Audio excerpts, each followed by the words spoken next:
Saudiya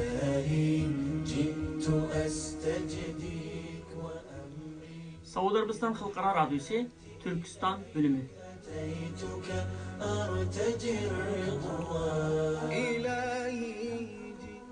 Radyo jurnali.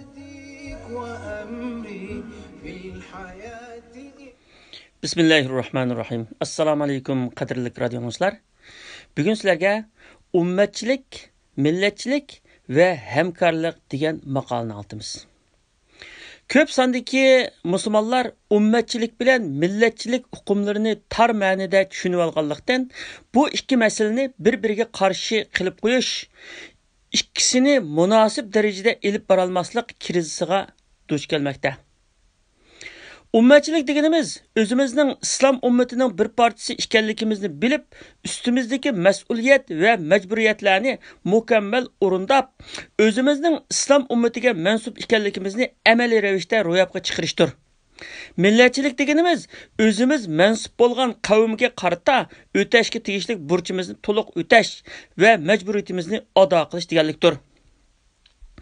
İslam ummati islom diniga e'tiqod qilgan, hayot sohalarida islom shariatiga amal qilgan, butun insoniyatga islom da'vatini yetkazish vazifasini ustiga olgan bir ummatdir.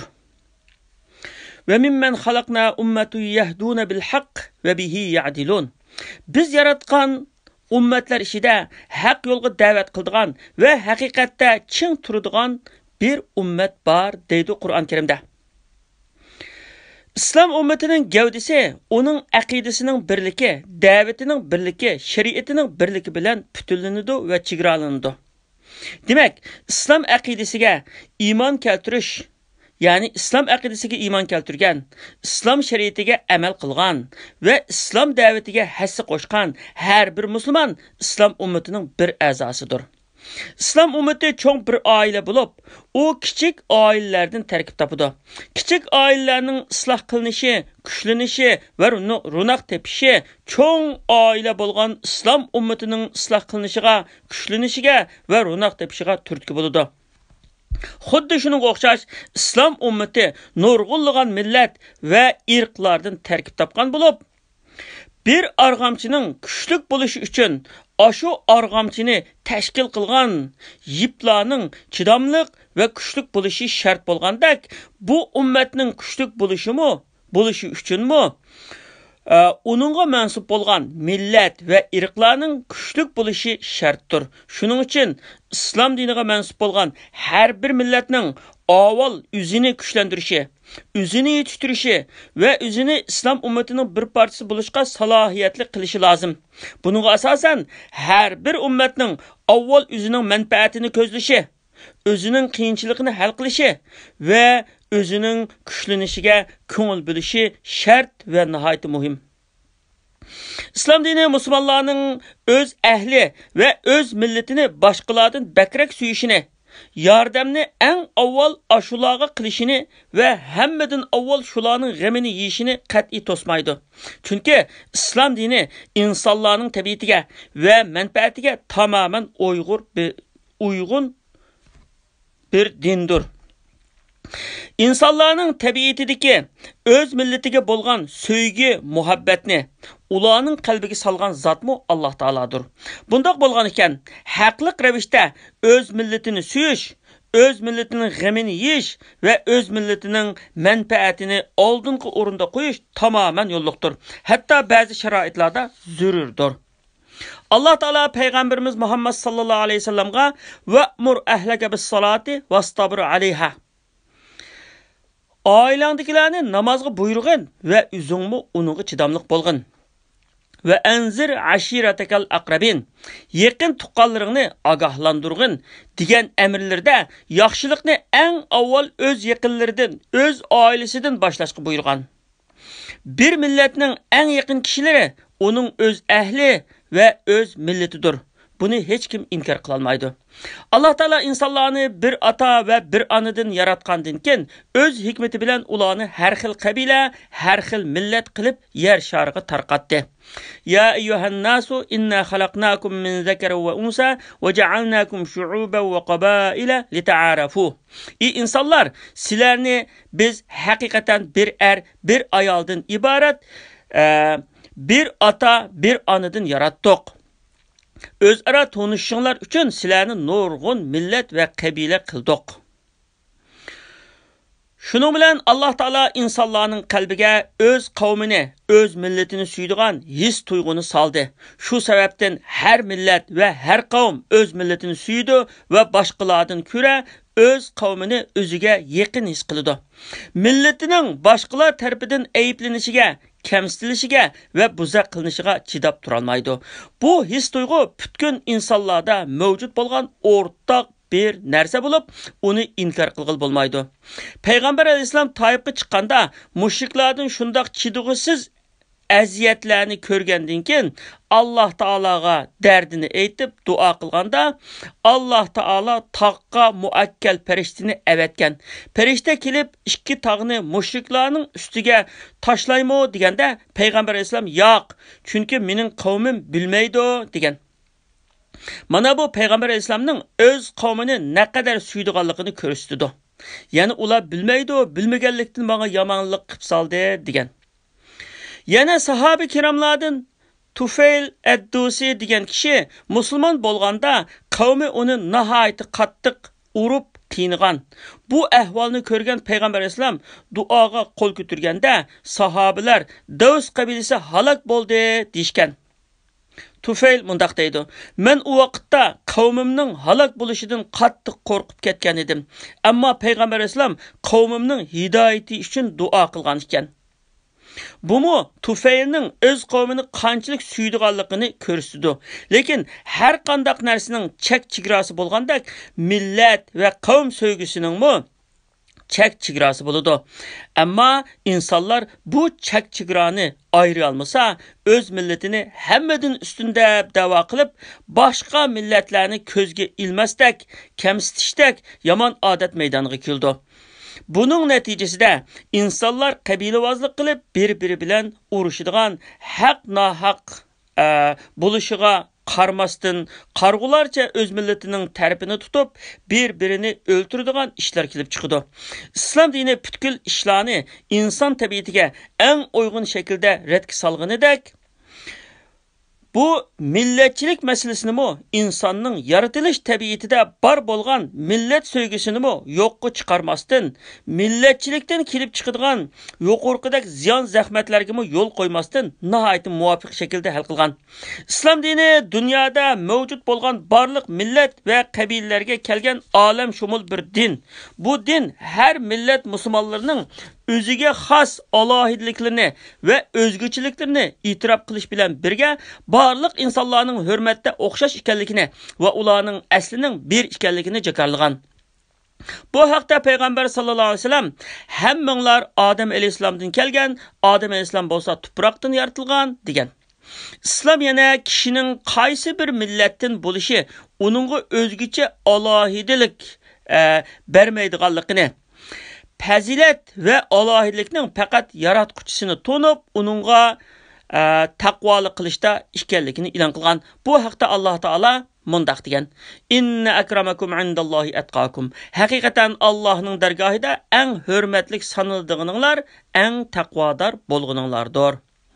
Payg'ambar alayhisalom eng oxirgi hajni qilgan vaqtida Arafatda turib o'qigan vida xutbasida mundaq degan: "Ey insonlar, unutmanglarki, sizlarning Robbinglar bir, otanglar birdir. Arabning ajamdan, ajamning arabdan ortiqchilik yo'q. Qizil tanlikning qora tanlikdan, qora tanlikning qizil tanlikdan ortiqchilik yo'q. Ortiqchilik faqat taqvolikdir." Islom dini insonlarni qabilavozlik, yurtvozlik va tor millatchilik illatidan qutuldirib, ularni eng oliy tuyg'u va yuksak g'oyada birlashtirgan. U bo'lsa-mu islomiy qarindoshlik tuyg'usidir. Shuning uchun Alloh taolo butkul musulmonlarni bir ummat deb atagan.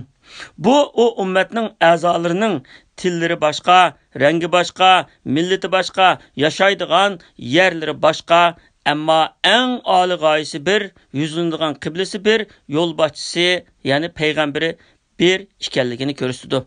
İnne hazihi ummetukum ummeten vahide ve ana rabbukum fa'budun. Sizlerning bu ummetinglar bir la ummettir. Men sizlerning Rabbinglar men. Maňa la ibadet kılinglar. Allah Teala yani musulmonlarni hamma birdek Allah'ның diniga mahkam esilishga ayrılmaslıqı çağırıp وَاعْتَصِمُوا بِحَبْلِ اللّٰهِ جَمِيعًا وَلَا تَفَرَّقُوا. Hemmenler Allah'ның argamçısıga mahkam esilinglar, hiç ayrılmanglar degen. Yana innemal mu'minuna ihva. Mu'minlar haqiqatan qarindoshlardir deb ko'rsatgan. Musulmonlar hammasi o'zaro qarindosh bo'lgan ekan, hech bir millatni, hech bir qavmni yoki hech bir jamoani kamsitishga, masxara qilishga bo'lmaydi. Alloh taolo bizga bu haqda ta'lim berib, ya ayyuhallazina amanu la yaskhar qawmun min qawmin asa yakunu khayran minhum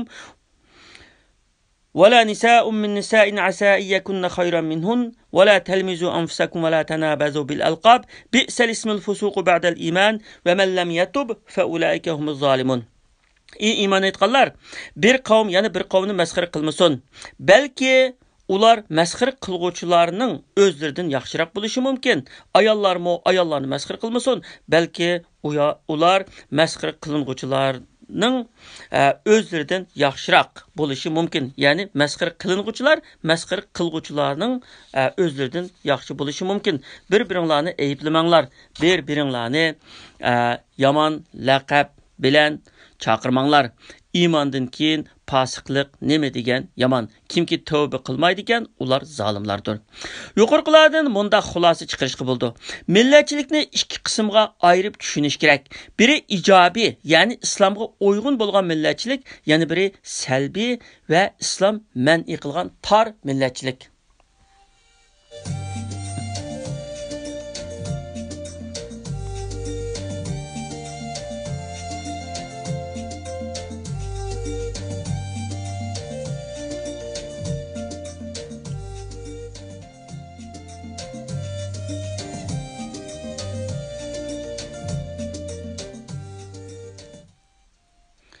İjobiy millatchilik. İjobiy millatchilikni tuvandagidek xulosalashga bo'ladi.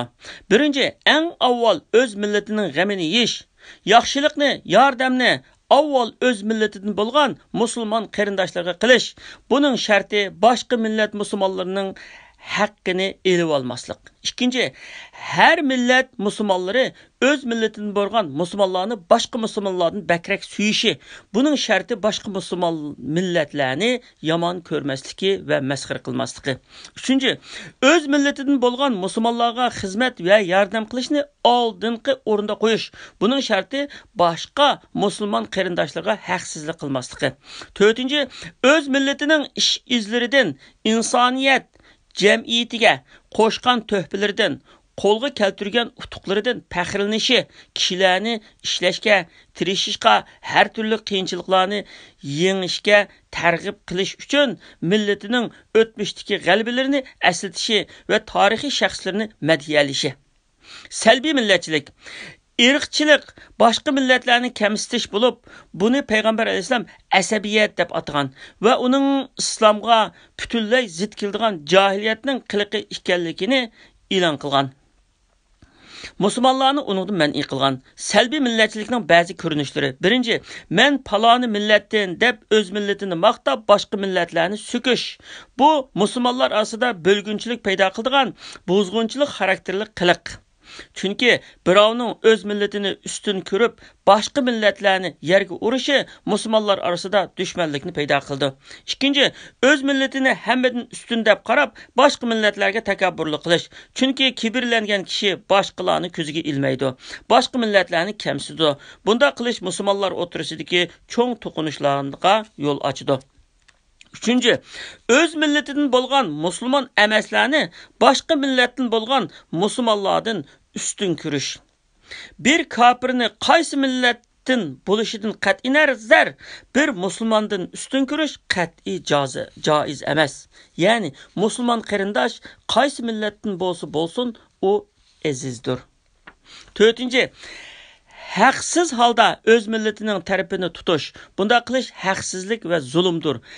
Hadis qudusida Allah Taala mundaq degan: "Ey bandalarim, men zulmni o'zimga harom qildim. Sizlarmi bir-biringlarga zulm qilmanglar."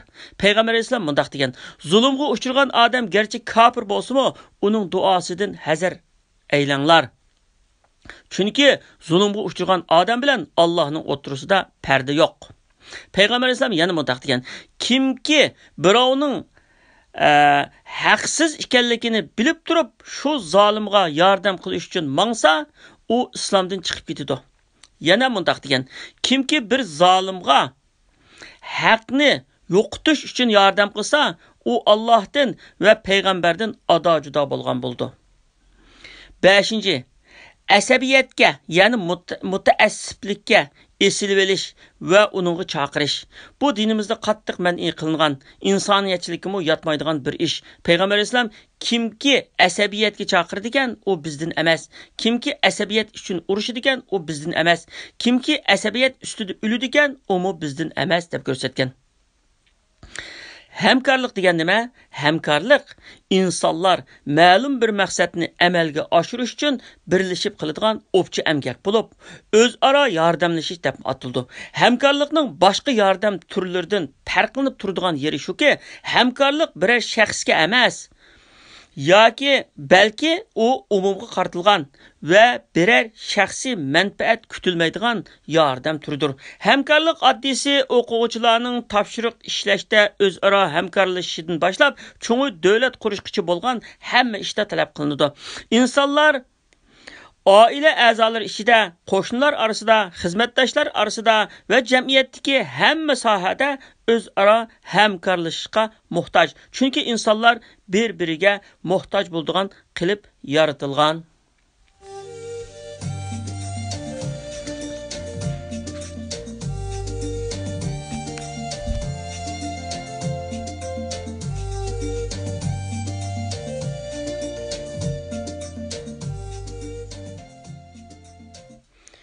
O'zaro hamkorlashishning ahamiyati nima?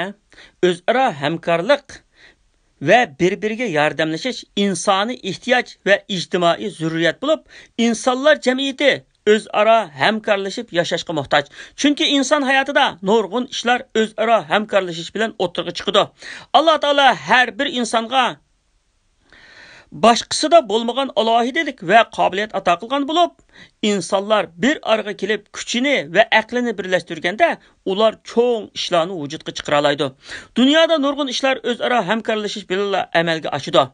Bir tal nonning bizning dasturxonimizga kelish jarayonini o'ylab ko'radigan bo'lsak, uning yerini o'rish, uningga urug' selish, uni sug'urish, o'g'itlash, parvish qilish, pishgan chig'ida urash, tartish, xemir qilish, pishirish qatorliq bosqichlarni boshdan kechirish jarayonida nurg'un kishilarning hamkorligi bilan non bo'lib o'tirg'i chiqqanligini ko'ramiz. Chunki hamkorlik hayotlikning qonuniyati va uning taqozosi. Jamoatning kuchi shaxsning kuchidan kuchlik. Jamoatning fikri yolg'iz kishilik fikrdan afzal. Jamoatning ishi shaxsning ishidan mukammal bo'lganligida shak yo'q. Xalqimizda hamkorlashishning muhimligini umumga munosabatlik har qanday ishni kuch birligi bilan qilishning zarurligini ta'kidlaydigan maqol tamsillar keng tarqalgan. Masalan, birlashgan uzar, ayrılgan tuzar. Yolg'iz atning chingi chiqmas, chingi chiqsimi dengi chiqmas. Ish o'mlikda, kuch birlikda. Padidan ayrılgan qo'yni bo'ri yapdi deganga o'xshash. Dinimiz hamkorlikka tashabbus qiladi. Dinimiz musulmonlarning yaxshi ishlarda o'zaro hamkorlashishini farz qilib belgilgan. Qur'on Karim oyatlariga qaraydigan bo'lsak, hamkorlikning o'zaro yordamlashishning bir necha xil tasvirini o'tirg'i qo'yganligini ko'ramiz. Alloh taolo Qur'on Karimda musulmonlarni o'zaro hamkorlashishga buyurib va hamkorlashishning chek-chegarasini bayon qilib, mundaq degan: "Va ta'awanu 'alal birri vat taqwa va la ta'awanu 'alal ismi val 'udwan." Yaxshi ishga, taqvolikka yordamlashinglar, gunohga va zulmga yordamlashmanglar. Oyatdagi yaxshi ish insoniyatga manfaatli bo'lgan zulm va nohaqchilikka qarshi turadigan, adolatni va haqqoniylikni qo'llaydigan har qanday ijobiy harakatni ko'rsatdi. Taqvolik har bir musulmonning Alloh taologa qarta va Alloh taoloning bandaligiga qarta qilishga tegishlik majburiyatini va mas'uliyatini ifodalaydigan bir so'z. Oyatdagi taqvolikqa yordamlashishdan har bir musulmonning, har bir insonning o'z majburiyatini ado qilishga yordamlashish, uningga to'sqinlik qilmaslik va o'rtaq majburiyatlarni o'zaro hamkorlik ichida elib berish deganlikni ko'rsatdi. Gunohga va zulmga yordamlashmanglar deganlik, zolimlarga yontayoq bo'lmanglar. Gunohkorlarga yon besib, haqiqatni yushirmanglar. Zulmga uchirganlarning ovozi bo'linglar. Nohaqchilikka va zulmga sukut qilib turmanglar degan ma'nolarni ifodalaydi. Qur'on Karim biz musulmonlarning hayotlik dasturimiz va eng asosli qonun kitobimiz. Payg'ambar sallallohu alayhi vasallam musulmonlarni o'zaro hamkorlashishga buyurib, munularni aytgan. Bir mu'min yana bir mu'min uchun bir-birini tutib turgan mustahkam binoga o'xshashdir. Yana mundaq degan, mu'minlar bir-biriga histoshlik qilishda va bir-biriga kuyinishda bir bütün bedenge o'xshaydi. Bedenning qaysi bir yeri og'risa, boshqa a'zolarimi uyqusuzlik va ismidosh bilan bearam bo'lgandek, mu'min odammi biror mu'minning beshiga kelishmaslik kelsa, shundoq bearam bo'ladi. Qur'on Karim va hadis shariflarda kelgan amr farmonlarning hammasi farzlikni ifodalaydi. Yuqorqi oyatdagi yaxshi ishqa, taqvolikqa hamkorlashish, gunohga va zulmga yordamlashmaslik degan amrlar har bir musulmon uchun farz ayndir. Endi hamkorlikni tark etishning ziyini nima? Allah Taala bizga "Vallazina kafaru ba'duhum awliya'u ba'din illa taf'aluhu takun fitnatun fil ard va fasadun kabir." Kafirlarmı bir-biri bilan hamkorlik ishididir. Agar sizlar buni ya'ni o'zaro hamkorlikni qilmasanglar, yer yuzida fitna va cho'ng qalaymaqonchilik tug'iladi deyish orqali kafirlarning musulmonlarga qarshi hamisha birlikda harakat qiladiganligini, agar musulmonlar haqiqatni o'ttirg'i chiqarish, zulmga qarshi turish va hamkorlashmasa, bir-biriga ega bo'lmasa, bir-birini qutqizmasa, yer yuzida kuchliklar ojizlarni buzoq qiladigan, boshqalarning zeminiga va boyligiga zo'rlik, zo'mbullik qilib ega bo'lib oladigan buzg'unchilik ve mustamlikchilikdan iborat cho'ng yo'lsizlik yuz beradiganligini eskartgan. Mashhur mufassirlardan Alloma Bag'avi fitnatun fil adi va fasadun kabir degan oyatni yer yuzida kufrning kuchlanib ketishi va islomning ojizlashishi deb tafsir qilgan. Bu oyatda ma'lumki, musulmonlarning beshiga kelgan eg'irchiliklarning sababi kufri kuchlanib, kafirlarning qudrat topganligi İslamның acizleşip musulmonlarning zaiflashganligidandir. Buning asosliq sababi o'zaro hamkorlikni yo'qotganlik va musulmonlarda shaxsiyatchilikning hukm surganligi. Shaxsiyatchilikni deb umumning ishini qayirib qo'yib, hammasi o'z nafsi bilan bo'lib ketganligi va shuning bilan mag'lub bo'lganligi. Alloh taolo hammamizni isloh qilsin va g'alabaga erishtirsin. Qadrli radio dinləyicilər, programımız bu yerdə axırlaşdı. Davamını anlatqan qədər hər birinizdən ruxsat sorayman. Aman bulunlar. Vassalamu alaykum və rahmetullahi və barakatuh.